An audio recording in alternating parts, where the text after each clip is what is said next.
ونصلی ونسلم علی رسول الکریم اما بعد۔ محترم بھائیوں، صراط مستقیم کورس سبق نمبر 11 آج کے کورس کے سبق میں بھی انشاءاللہ 5 باتیں بیان ہوں گی۔ نمبر 1 قرآن مجید کی آیت، نمبر 2 حدیث مبارک، نمبر 3 عقیدہ، نمبر 4 مسئلہ اور نمبر 5 دعا۔ آئیے ابتدا کرتے ہیں قرآن مجید کی آیت سے۔ اللہ تبارک و تعالی سورۃ النساء آیت نمبر 163 اور 164 میں ارشاد فرماتے ہیں، اعوذ باللہ من الشیطان الرجیم، بسم اللہ الرحمن الرحیم، انا اوحینا الیک کما اوحینا الی نوح والنبیین من بعدی۔ اے نبی، ہم نے آپ کے پاس وحی بھیجی ہے جیسے نوح اور ان کے بعد دیگر انبیاء کے پاس بھیجی تھی۔ وَأَوْحَيْنَا إِلَىٰ إِبْرَاهِيمَ وَإِسْمَاعِيلَ وَإِسْحَاقَ وَيَعْقُوبَ وَالْأَسْبَاطِ وَعِيسَىٰ وَأَيُّوبَ وَيُونُسَ وَهَارُونَ وَسُلَيْمَانَ وَآتَيْنَا دَاوُودَ زَبُورًا۔ اور ہم نے ابراہیم، اسماعیل، اسحاق، یعقوب، اولاد یعقوب، عیسیٰ، ایوب، یونس، ہارون اور سلیمان کے پاس وحی بھیجی تھی، اور ہم نے داود کو زبور دی تھی۔ وَرُسُلًا قَدْ قَصَصْنَاهُمْ عَلَيْكَ مِن قَبْلُ۔ بہت سے رسول ایسے ہیں جن کے حالات ہم نے آپ سے بیان کیے ہیں۔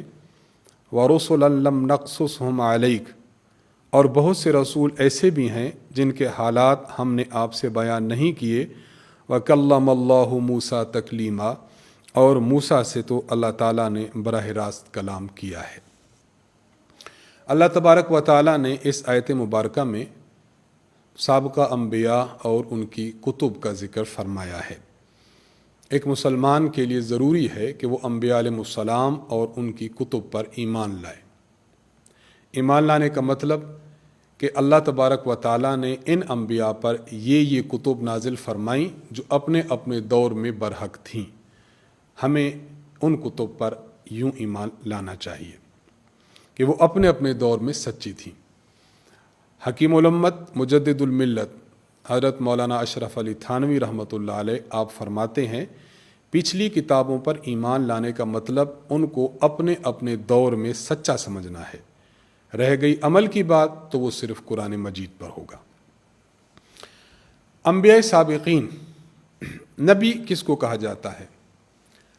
نبی اس ذات کو کہتے ہیں کہ انسان ہو، اللہ تعالیٰ کی طرف سے بھیجے گئے ہوں، خطا سے پاک ہو اور اس کی اتباع اور پیروی کرنا فرض ہو۔ جس شخصیت میں یہ 4 باتیں پائی جاتی ہیں اس کو نبی کہتے ہیں۔ استاذ محترم حضرت متکلم اسلام مولانا محمد الیاس گھمن صاحب دامت برکاتہم العالیہ، آپ کا سبق ہے، عنوان ہے عصمت انبیاء علیہم السلام۔ اس میں استاذ محترم نے نبی کی تعریف، اور اس تعریف میں یہ 4 باتیں، انسان ہو، اللہ تبارک و تعالیٰ کی طرف سے بھیجے گئے ہوں، نمبر 3 کہ جو خطا سے معصوم ہو، اور نمبر 4 جن کی اتباع فرض ہو۔ ان 4 باتوں کو بہت کھول کر بیان فرمایا ہے۔ ہم اختصار کے ساتھ یہ عرض کرنا چاہتے ہیں، انسان ہو، اس سے فرشتہ اور اس سے جنات نکل گئے کہ نبوت کا تعلق فرشتے اور جنات کے ساتھ نہیں، نبی صرف انسان ہوتا ہے۔ پھر لفظ انسان ہے، اور تو اس انسان سے بھی انسان کامل یعنی مرد مراد ہے، عورت نبی نہیں بن سکتی۔ نمبر 2 اللہ کی طرف سے مبعوث ہو۔ اگر کوئی شخص خود دعویٰ کر دے کہ میں نبی ہوں، یا کوئی دوسرا اس کو کہہ دے کہ یہ نبی ہے، تو اس طرح نبی نہیں قرار پاتا۔ نبی اللہ کی طرف سے مبعوث ہوتا ہے، خدا کا اس پر پیغام اور وحی آئے۔ نمبر 3 خطا سے معصوم ہو، اس سے خطا نہ ہو، نہ صغیرہ گناہ اور نہ ہی کبیرہ گناہ۔ نمبر 4 مفروض الاتباع، جس کی اطاعت کرنا امت پر فرض ہو۔ ایک عام بندہ ہے، وہ بات کوئی کہے تو ہم پر ماننا فرض نہیں ہے، لیکن اگر نبی کسی بات کا حکم دیتا ہے تو امت پر بات کو ماننا فرض ہوتا ہے۔ یہ 4 بنیادی چیزیں ہیں جو نبی کے متعلق ہمیں جان لینی چاہیے۔ نمبر 2 اس آیت مبارکہ میں تذکرہ ہے انبیاء علیہ الصلاۃ والسلام پر کتب کے اترنے کا۔ حضرت ابو ذر غفاری رضی اللہ تعالیٰ عنہ سے روایت ہے، فرماتے ہیں کہ میں نے رسول اللہ صلی اللہ علیہ وسلم سے پوچھا کہ انبیاء علیہ السلام پر اللہ نے کتنی کتب کو نازل فرمایا؟ تو حضور علیہ السلام نے ارشاد فرمایا 104 کتب اور صحائف دونوں۔ حضرت شیس علیہ السلام پر 50 صحیفے نازل ہوئے۔ حضرت ادریس علیہ السلام پر 30 نازل ہوئے صحیفے۔ حضرت ابراہیم علیہ السلام پر 10 صحیفے نازل ہوئے، اور حضرت موسیٰ علیہ السلام پر تورات کے اترنے سے پہلے 10 صحیفے نازل ہوئے۔ تو یہ صحف کی تعداد 100 بن جاتی ہے، اور باقی 4 کتب ہیں جو اللہ تعالیٰ نے انبیاء پر نازل فرمائیں، تورات، زبور، انجیل اور قرآن۔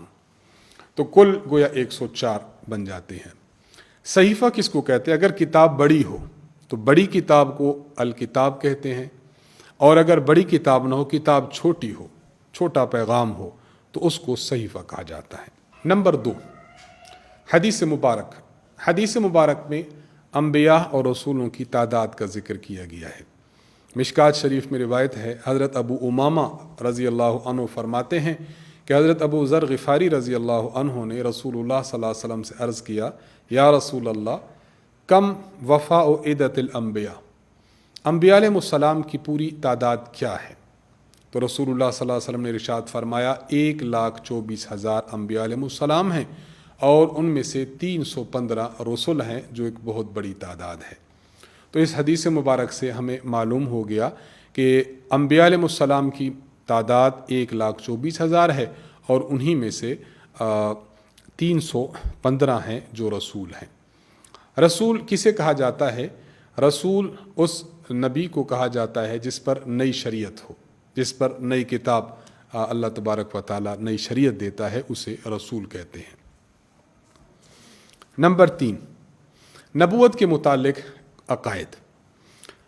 نبی کس کو کہتے ہیں؟ نبی ایسے انسان کو کہتے ہیں جو اللہ تعالیٰ کی طرف سے بھیجے گئے ہوں، جو معصوم ہوں خطا سے، اور جن کی اتباع کرنا فرض ہو، اسے نبی کہتے ہیں۔ معصوم عن الخطا کا میں نے معنی بیان کر دیا کہ جس سے نہ صغیرہ گناہ صادر ہوتا ہو اور نہ ہی کبیرہ گناہ۔ اگر کوئی شخص ان صفات کو نبی کے علاوہ کسی اور فرد کے لیے ثابت کرتا ہے، مثلا کسی کے بارے میں کہتا ہے کہ اس پر اللہ کی وحی آتی ہے، کسی کے بارے میں کہتا ہے کہ اس کی اتباع اسی طرح فرض ہے جس طرح نبی کی اتباع فرض ہے، تو انبیاء علیہ السلام کی صفات کو غیر نبی کے لیے ثابت کرنا، اگرچہ نبی کا لفظ استعمال نہ کیا جائے لیکن صفات کو ثابت کر دیا، تو یہ کفر ہوگا، اس سے اجتناب کرنا چاہیے۔ دوسری بات انبیاء علیہ السلام کے متعلق یہ سمجھی جائے کہ نبی صرف اور صرف انسان ہی ہو سکتا ہے، کسی فرشتے کو اور کسی جن کو نبوت نہیں ملی۔ اسی طرح کسی خاتون کو بھی نبوت نہیں ملی، نبوت کا تعلق انسان مردوں کے ساتھ ہے۔ اور یہاں یہ بات بھی سمجھ لینا بہت اہم اور ضروری ہے کہ نبوت یہ اللہ تبارک و تعالیٰ کی عطا اور خدا تعالیٰ کا چناؤ ہے۔ اللہ تبارک و تعالیٰ جس کو چاہتے ہیں اس کو نبی بناتے ہیں۔ ایسا نہیں ہے کوئی بندہ عبادت کرے، ریاضت کرے، محنت اور کوشش کرے اور نبی بن جائے۔ اسے علماء کی زبان میں کہتے ہیں کہ نبوت وہبی ہے، خدا کا عطیہ اور انعام ہے، نبوت کسبی نہیں ہے، یعنی جو عمل کے ذریعے سے، محنت اور مشقت کے ذریعے سے حاصل ہو جائے۔ اس لیے اس عقیدے کو سمجھنا بہت ضروری ہے۔ تیسری بات یہاں سمجھ لے صداقت نبوت۔ آدم علیہ السلام سے لے کر جناب رسول اللہ صلی اللہ علیہ وسلم تک جتنے انبیاء علیہ السلام اس دنیا میں تشریف لائے ہیں، وہ سارے کے سارے انبیاء سچے ہیں۔ ان کے کلام میں، ان کی ذات میں سچا نہ ہونے کا عقیدہ رکھنا یہ بالکل غلط ہے۔ انبیاء کی صداقت ہمارے ایمان کا حصہ ہے۔ نمبر 4، دوام نبوت۔ دوام نبوت کا مطلب یہ ہے کہ جب انبیاء علیہ السلام کو اللہ نے نبی بنایا تو نبوت ان کے ساتھ مستقل قائم ہو گئی۔ ایسا نہیں ہے کہ کسی کو نبی بنایا گیا تو نبوت ان سے دور ہو جائے اور وہ صرف اور صرف انسان رہ جائے، نبوت کا وصف ان سے دور ہو جائے، ایسا نہیں ہے۔ انبیاء علیہ السلام اپنی زندگی میں بھی نبی ہیں اور وفات کے بعد جب قبور مطہرہ میں ہوتے ہیں تو اس وقت بھی ان کی نبوت باقی رہتی ہے۔ حضور علیہ الصلوۃ والسلام دنیا میں تشریف لائے، آپ نے شریعت دی، آپ جب قبر مبارک میں تشریف فرما ہوئے تو آپ علیہ السلام کی نبوت اب بھی باقی ہے، اور آپ علیہ السلام کی شریعت پر امت نے ویسے ہی عمل کرنا ہے جس طرح حضور کی ظاہری زندگی میں عمل کیا جاتا تھا۔ اگلی بات عقیدے کے حوالے سے سمجھ لی جائے، انبیاء علیہ السلام کی نیند کا مسئلہ۔ انبیاء علیہ الصلوۃ والسلام جب سوتے ہیں تو ان کی آنکھ سوتی ہے لیکن ان کا دل جاگتا ہے۔ وحی کا تعلق چونکہ دل کے ساتھ ہوتا ہے، اس لیے انبیاء علیہ السلام کے خواب میں بھی جو ان کے دل پر وارد ہوتا ہے وہ بھی برحق اور سچ ہوتا ہے۔ اس لیے ہم مسلمانوں کا عقیدہ یہ ہے کہ انبیاء علیہ السلام کا خواب بھی خدا تعالیٰ کی طرف سے پیغام اور وحی ہے، وہ بھی ہمارے لیے اسی طرح ماننے چاہیے۔ اور اسی طرح انبیاء علیہ السلام جب سوتے ہیں تو نبی کا وضو سونے کی حالت میں نہیں ٹوٹتا بلکہ برقرار رہتا ہے۔ نمبر 4، آج کا مسئلہ۔ آج کے مسئلہ میں ہم موضوع پر مسح کے احکام آپ کے سامنے بیان کریں گے۔ موضع کس کو کہتے ہیں؟ دیکھیں، عربی زبان میں جو لفظ خفین ہے، یہ جو خف کا لفظ ہے اسے موضع کہتے ہیں۔ چمڑے کی بنی ہوئی جراب کا نام موضع ہے۔ موضع پر مسح کرنے کے لیے 3 شرطیں یہ ذہن میں رکھنی چاہیے۔ نمبر 1، موضع کو مکمل طہارت پر پہنا ہو۔ ایک بندے نے اپنا چہرہ بھی دھویا ہوا ہے، بازو بھی دھوئے ہوئے ہیں اور سر کا مسح بھی کیا ہوا ہے، پاؤں دھوئے بغیر اس نے موزہ پہن لیا تو اب اس موزے پر مسح نہیں کیا جا سکتا کیونکہ یہ کامل طہارت پر نہیں پہنا۔ نمبر 2، موزہ اتنا اونچا ہو کہ انسان کے ٹخنوں کو چھپا لے۔ پاؤں کے ٹخنے ہیں ان کو موزہ چھپا لے، اگر ٹخنوں سے نیچے تک موزہ رہا تو اس موزہ پر بھی مسح نہیں ہوگا۔ نمبر 3، موزہ پاؤں کی 3 چھوٹی انگلیوں کے برابر یا اس سے زیادہ پھٹا ہوا نہ ہو۔ اگر آپ نے دیکھا موزہ ایسا 3 چھوٹی انگلیوں کے برابر یا اس سے زیادہ پھٹا ہوا ہے تو پھر ایسے موزے پر بھی آپ مسح نہیں کر سکتے۔ یہاں بطور فائدہ کی ایک بات یاد رکھ لی جائے، اگر انسان کے پاس جرابیں ایسی ہیں کہ جو جرابیں اپنی صفات میں، اپنی خصوصیات میں بالکل اسی طرح ہیں جس طرح ایک موزہ ہوتا ہے چمڑے والا، تو اب ان جرابوں پر مسح کرنا جائز ہے۔ لیکن اگر جرابیں ایسی ہیں کہ ان میں موزے والی صفات نہیں پائی جاتی، سوتی ہیں، اونی ہیں، باریک ہیں، تو پھر ان جرابوں پر مسح کرنا جائز نہیں ہے، ان سے مسح نہیں ہوگا، وضو انسان کا نہیں ہوگا، پڑھی ہوئی نماز ہے، عبادات ہے، یہ رائے گاں جائے گی۔ اس لیے ان شرائط کو بہت اچھے طریقے سے سمجھنا ضروری ہے تاکہ ہم غلط مسئلہ پر عمل کر کے اپنی عبادت کو خراب نہ کریں۔ وہ صفات یہ ہیں۔ نمبر 1، پنڈلی پر بغیر باندھے ہوئے قائم رہ سکے، یعنی جراب ایسی ہے وہ موٹی کہ آپ نے پنڈلی پر اس کو جب اوپر کیا تو بغیر باندھے ہوئے قائم رہ سکے، اپنی موٹائی اور ضخامت کی وجہ سے، موٹے پن کی وجہ سے، نہ کہ ربڑ کی وجہ سے۔ اگر ربڑ کے ساتھ باندھتے ہیں تو بندھی جاتی ہے، وگرنہ نیچے چلی جاتی ہے، تو اس پر مسح کرنا جائز نہ ہوگا۔ نمبر 2، ان میں پانی نہ چھنے۔ کیا مطلب؟ آپ نے اوپر پانی جب گرایا تو پانی اس کے ذریعے اندر نہ چلا جائے، یعنی وہ اتنی موٹی ہو کہ پانی وہاں پر رک جائے، تو یہ اس کے لیے شرط ہے۔ نمبر 3، ایسی ہو کہ بغیر جوتے کے اگر آپ اس میں سفر کرتے ہیں، چلتے ہیں، تو 3 میل یعنی 4.8 کلومیٹر کی مقدار آپ چل سکیں اور نہ پھٹے۔ جب یہ 3 شرائط پائی جائیں گی تو اب ایسی جراب پر مسح آپ کر سکتے ہیں، کیونکہ یہ دیکھنے میں اب جراب ہے لیکن حقیقت میں یہ موزے کی طرح ہے، تو جو احکام موزے کے ہیں وہی احکام اس جراب کے ہوں گے۔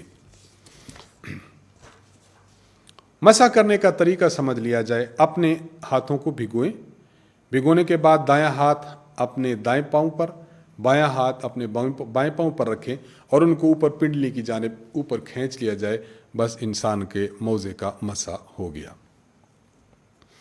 فرض مقدار مسح کی کتنی ہے؟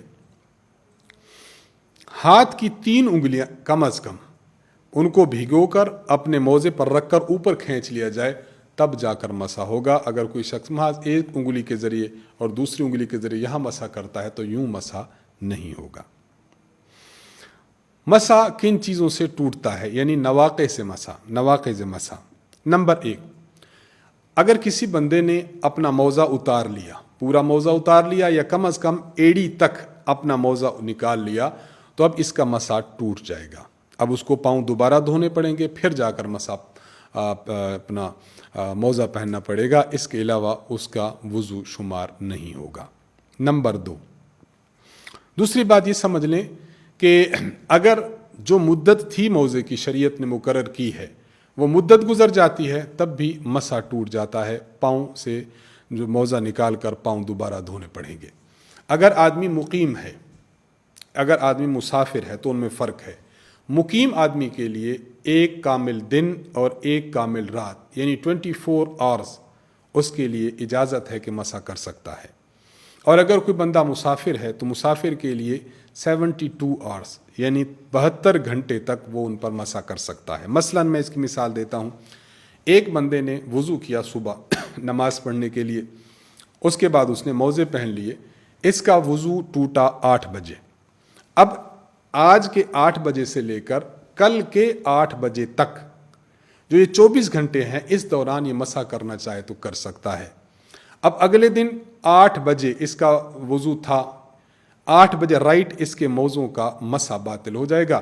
اب یہ اپنے موزے اتارے اور دوبارہ اپنے پاؤں دھو کر موزے دوبارہ چڑھا لے، اب یہ اس کے لیے اجازت ہے۔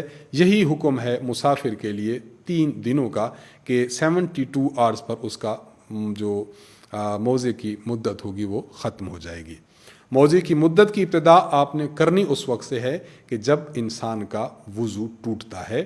جس وقت موزے پاکی پر پہن لے اس وقت سے شمار نہیں ہوتی، بلکہ وضو کے ٹوٹنے سے شمار ہوتی ہے۔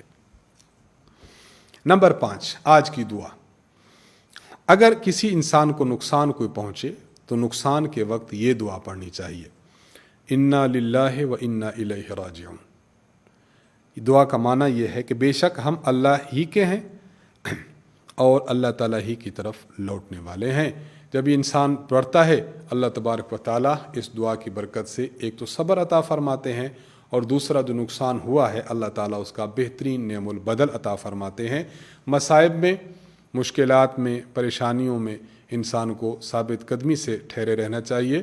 واویلا کرنا، بے صبری کا مظاہرہ کرنا، انسان کو اس سے بچتے رہنا چاہیے۔ جب ہم شریعت مطہرہ کے دیے ہوئے فرامین کے مطابق اپنی زندگی گزاریں گے تو اللہ تعالیٰ ہماری پریشانیوں کو دور کرتے ہوئے ہماری مصیبتوں کا نعم البدل ہمیں عطا فرمائیں گے۔ اور حدیث مبارک میں تو آتا ہے کہ جو مصیبت کے وقت اپنا چہرہ پیٹتا ہے، اپنا جو ہے وہ بال نوچتا ہے، تو یہ بندہ ہم میں سے نہیں ہے۔ تو ہمیں اس حدیث مبارک کو سامنے رکھتے ہوئے اگر کوئی مصیبت آتی ہے تو صبر کرنا چاہیے کہ اس پر بہت بڑے درجات ہیں۔ اللہ فرماتے ہیں ان اللہ مع الصابرین، کہ اللہ تعالیٰ صبر کرنے والوں کے ساتھ ہے۔ اسی دعا پر آج کے صراط مستقیم کورس کا سبق نمبر 11 ختم ہوتا ہے۔ وآخر دعوانا ان الحمد للہ رب العالمین۔